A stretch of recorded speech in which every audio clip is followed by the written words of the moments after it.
How did Peter become the first pope? I thought you had to be Catholic.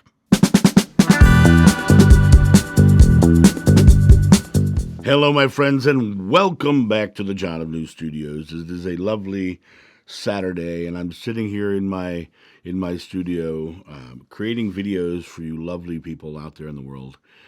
This question came forward on the channel, and I wanted to just dive right into it because it's actually one of the fun things I enjoy talking about is biblical history. Question: Hi, John. How did Peter, in parentheses Simon, become the first pope? I thought that you had to be Catholic. Absolutely. You're absolutely right. You have to be Catholic to be a pope. However, Peter is supposedly the first pope, right? And so before Peter, there was no Catholic. There was no Catholicism. Peter is the choice. Peter is the beginning of it. But let's talk about the choice of Peter in general.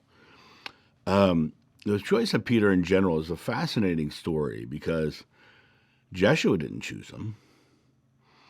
And in fact, in the Gnostic text, the disciples asked Jeshua, who's in charge when you're gone? And he said, go to James the Just, his brother James. He never said Peter was the head of the church.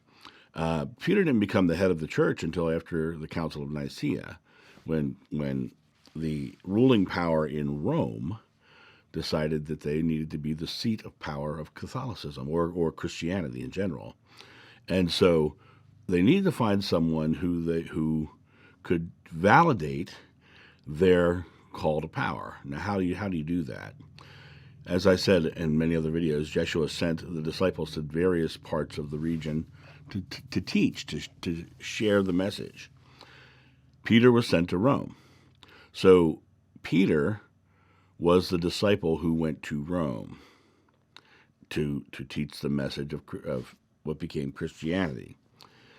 The reality of it is that the reason Peter became the one has nothing to do with Peter's need to be a pope.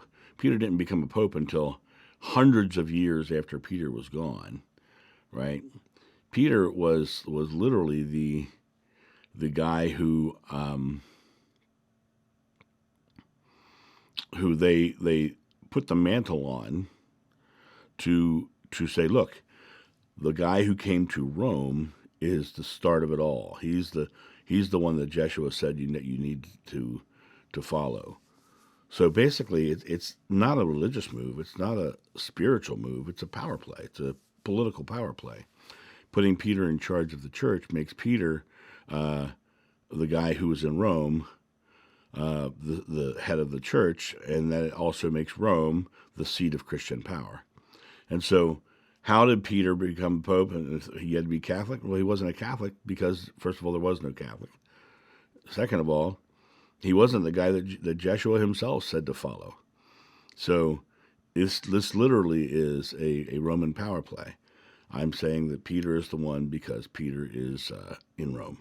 And that, I hope that answers your question. To me, that's a interesting bit of biblical history, especially when you dive into comparing what became the Bible, which many people consider to be infallible, and the Gnostic text, which is where the Bible came from, the actual books.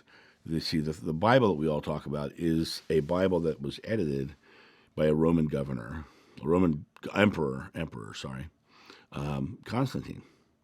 And so Rome was really trying to take the power of Christianity for themselves. And so I hope that answers your question, and I will talk to you guys soon. Have a great day. See ya. Bye. Thank you so much for watching. The John of New channel is solely funded by your generous donations and purchases of private readings and merchandise. To help out, go to johnofnew.com or use the donation link in the description below. Don't forget to like, subscribe, and share.